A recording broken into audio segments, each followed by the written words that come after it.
there's nothing worse than being interrupted when you're in the flow of things. And if it's for something so stupid and small and tiny, another pet peeve of mine is receiving feedback in bits and pieces. It's just so inefficient, you know?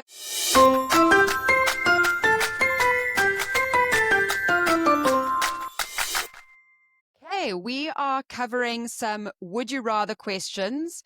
We're playing that little game that I must say, Meegs, you're really on the back foot here. I was really excellent at this game in university, but I can't repeat any of the any of the would you rather topics I came up with. So keeping it relevant. This is the Freelancer version. Yeah. This is the this is the SFW version. So here it goes. Would you rather work for a client who insists on calling you at 6 a.m. every day, or a client who insists on a Zoom meeting for every tiny little change? Is that not the same thing? So the tiny change could be, at any time that they request, and it's a Zoom meeting. The 6 a.m. is a phone call every day at 6 a.m. The tiny change could be at any time of the day, and it could be multiple times a day, depending on how many tiny little changes they need. Okay. I would rather do the 6 a.m. clients because I'm usually kind of conscious at that time. And at least you can kind of work your schedule around it. I don't like having a meeting dropped in or work for that matter dropped in on me at the last minute. So, I would do the 6 a.m. clients, if they are happy to hear me pre-coffee. Because sometimes I'm incoherent at the best of times. So, pre-coffee Megan is even more so. So if they're willing to take that risk, we'll probably end up moving the meeting to 7 a.m. But I would do the constant daily check-in if I had to choose between those two terrible options. And and you. No, definitely the 6 a.m. option as well. You know me and my calendar blocking, then at least I can put that damn meeting in my calendar and know that I have to do it. Oh, there's nothing worse than being interrupted when you're in the flow of things. And if it's for something so stupid and small and tiny, another pet peeve of mine is receiving feedback in bits and pieces. It's just so inefficient, you know. Rather wait until everyone in the team has checked. I had this recently, actually. It wasn't too bad, but I'd done some reverts on an article, sent it back, and then the client came back and said, please will you incorporate these changes on this document from so-and-so on your new...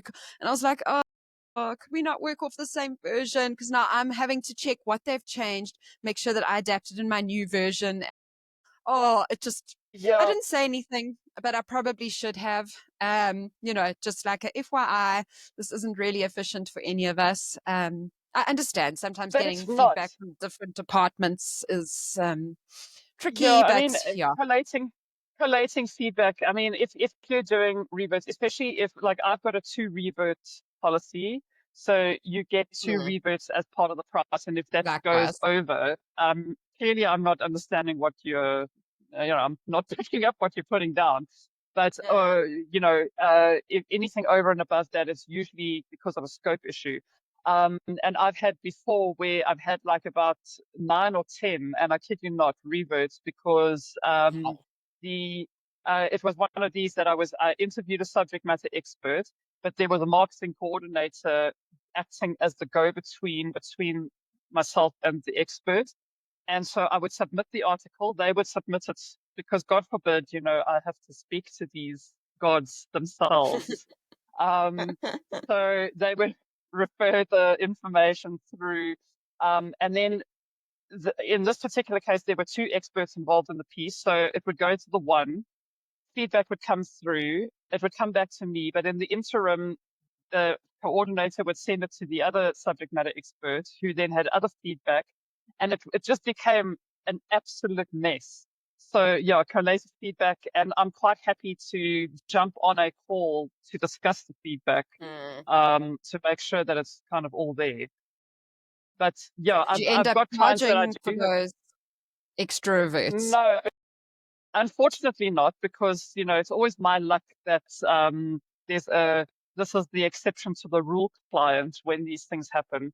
And this was I work for a freelance for a marketing agency, and the marketing agency charges a standard rate.